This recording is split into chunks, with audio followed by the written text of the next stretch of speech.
Hello, hello, hello! Aspiring entrepreneurs and fashion enthusiasts. If you're new here, my name is Giselle and today we will discuss about how to obtain your new business permit. If kayo po ay merong bagong like for example, boutique na kakatayo lang po at hindi alam ang gagawin kung paano po kumuha ng business permit, nasa tamang video po kayo. Dito po, ituturo ko po sa inyo yung naging experience ko po kung paano kumuha ng business permit as bago rin po yung tinayo kong store.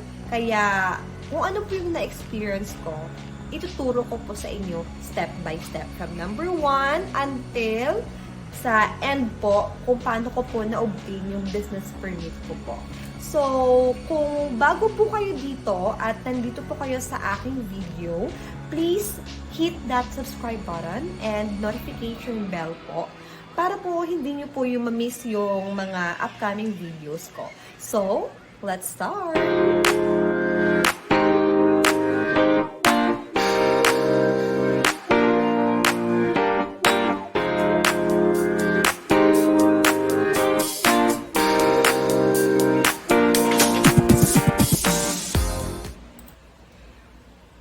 First thing to do po, wag nyo pong kakalimutan na uunahin nyo po dapat yung DTI.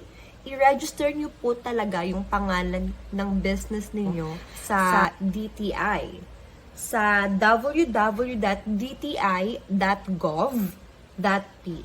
If you prefer po na gawin po yung online, pwede po.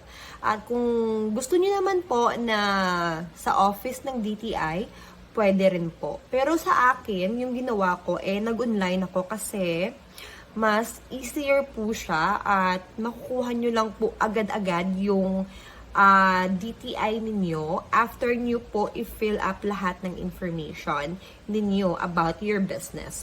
So, yung ginawa ko is pumunta ako sa www.dti.gov tapos nag-isip po ako ng pangalan ng aking boutique. So, of course, meron na po akong store name. It's a Lazora online store. But yung boutique ko na tinayo is Lazora Boutique. Pero yung pangalan talaga is Lazora Online Store na naka-register sa aking business permit, no? Kasi matagal na po siya. Nag-online po kasi ako dati. Tapos, naisip ko po na magtayo na lang ng physical store. So, yung pinangalan ko sa boutique ko is Lazora Boutique. Yung physical store lang. Meron po kasi akong online Shopee and a Facebook page where I do my live selling. So, pinaregister ko po una is DTI. Of course, gusto ko po kasing malaman, gusto ko po kasing i-register yung business name para to make sure na walang ibang nagmamay-ari ng business name. Kasi pag register nyo po ng DTI, meron po yung mga available na business names na kunyari sa akin, Lazora. Meron na rin pong ibang nagmamay-ari ng Lazora na ito, yung pala. So, importante po sa lahat yung i-register nyo po yung business name nyo para alam nyo na kayo lang po ang nagmamay-ari nito. Okay? Second po is barangay clearance, barangay clearance. And tapos barangay clearance, after nyo na-register sa website yung business name niyo sa DTI, and then kumuha na po kayo ng barangay clearance. After that, submit the form, application form for business permit, And yung information po sa, like for example, sa City Hall, kukunin niyo po yung yung application form sa City Hall, city municipality ninyo, okay? Or pwede nyo rin pong pwede rin po kayong mag-fill up ng application form for business permit online. Pero yung sa akin kasi yung experience ko, pumunta talaga ako sa new government center namin. Yung online process ko lang po is DTI lang po talaga. The rest, pumunta talaga ako sa mga offices, So, after ko pong kumuha ng DTI online and then pumunta pa ako ng barangay to obtain barangay clearance, yung barangay clearance po, kukunin nyo po yung barangay clearance sa kung saan nyo po itatayo yung business store ninyo. Hindi po sa barangay kung saan kayo nakatira, kundi doon po kayo kukuha sa barangay kung saan nyo po itatayo yung business ninyo. Okay? After that, go to your city hall kung saan po dapat kayo kumuha ng business permit. Doon po, makakakuha po kayo ng form, application form, and instructions at mga malinaw na mga requirements na dapat nyong i-meet or magpa-approve ng mga clearances bago po kayo makakuha ng business permit. So, first is DTI, then business barangay clearance, which is the business clearance po. Third po is the application form. Yung information desk po, ituturo po sa inyo kung aling mga clearances ang dapat nyo pong kunin para po sa business permit. So, syempre, iti-check lang yung nila. Tuturuan kayo nila ng mga clearances na dapat nyong kunin. Yung sa akin kasi, meron po akong boutique, yung mga clothing boutique, meron din po akong ukay-ukay, Shein, bags, and like hair accessories. Yun yung po sa akin. Yung pinakuha po sa akin is, chinek nila yung mga clearances ni Enro. Si Enro.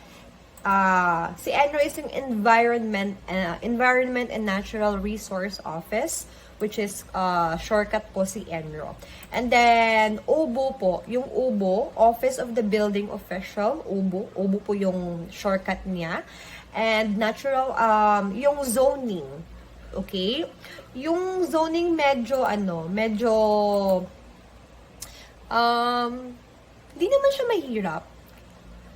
Meron na po kayong siguro picture lang. Kailangan nila ng picture. Sa akin kasi boutique siya eh. So, kinailangan lang po nila ng picture para po aprobahan.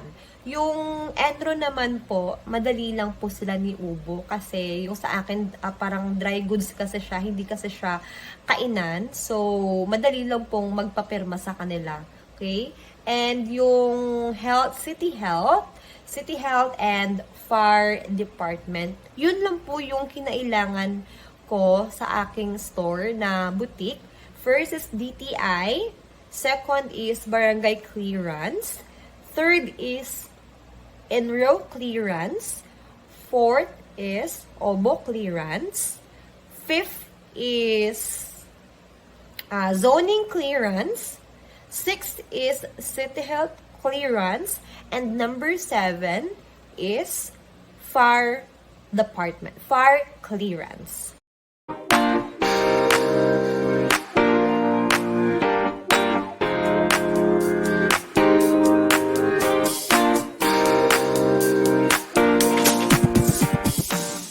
Don't forget to hit that subscribe button and turn on notification bell to stay updated with our latest videos.